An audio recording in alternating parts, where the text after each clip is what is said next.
এই সমস্ত সব ইন্ডিয়ার বাসিন্দারা। ইন্ডিয়ার একটা গ্রাম্য জায়গা, তারা শুধু পাহাড়ের কিনারে যাই বাসা বাড়ি করে বসত করেছে। এই সেই জাফলং,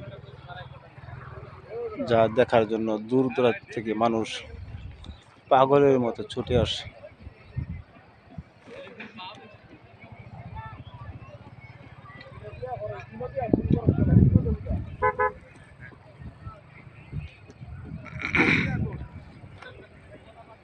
এই জায়গায় সাদা পাথর আছে, মানুষ নাকি গোসল করতে নামে।